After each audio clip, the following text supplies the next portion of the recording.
In the quiet suburbs of Chicago, a man named John Wayne Gacy lived what seemed to be a model life. He was a successful contractor, a Democratic precinct captain, and a beloved figure in his community. He was known for dressing up as Pogo the Clown, entertaining children at parties and hospitals. Gacy was a man people trusted, a friendly face, a pillar of his neighborhood. But behind the painted smile and the ordinary facade was a darkness that few could have ever imagined. This is the story of how a man who brought joy to children became one of America's most prolific and terrifying serial killers. Gacy's early life was marked by a troubled relationship with his father, who was both physically and emotionally abusive. This difficult upbringing is often cited by experts as a potential factor in the development of his later behavior.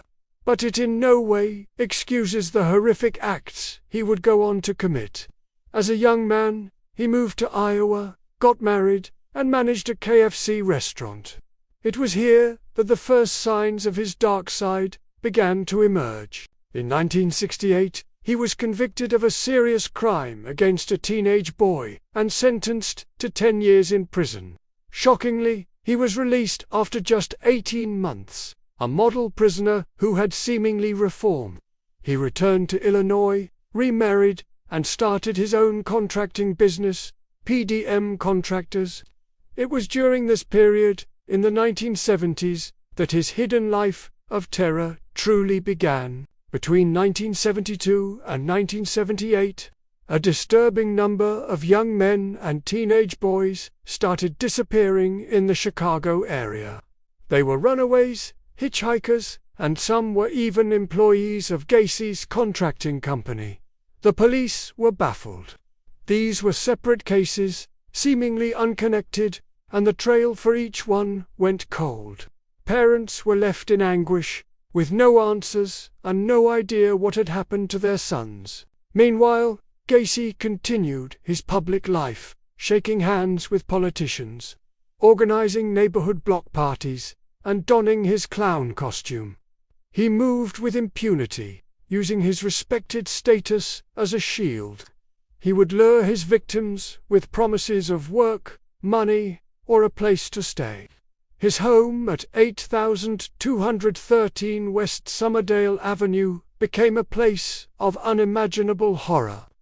The facade began to crumble in December 1978. A 15-year-old boy named Robert Pius disappeared after telling his mother he was going to meet a contractor about a job. That contractor was John Wayne Gacy. This time, the police focused their attention squarely on him. Pius was a responsible kid from a stable home, not a typical runaway. The link was too strong to ignore. When detectives went to Gacy's house to question him, they noticed a strange, foul odor. Gacy dismissed it as moisture under the house, but the detectives were suspicious. They obtained a search warrant, and what they would uncover would shock the nation and the world. The search of Gacy's home started a grim excavation. The source of the smell was not dampness, it was death.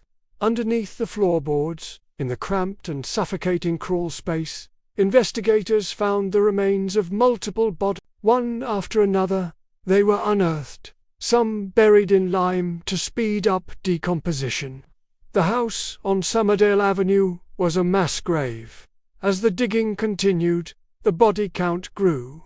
26 victims were found in the crawl space. 3 more were buried elsewhere on his property. As the horrifying reality set in, Gacy was arrested and began to confess.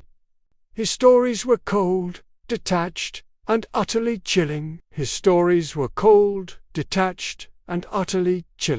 He showed no remorse, calmly detailing how he had lured, trapped, and murdered his victims.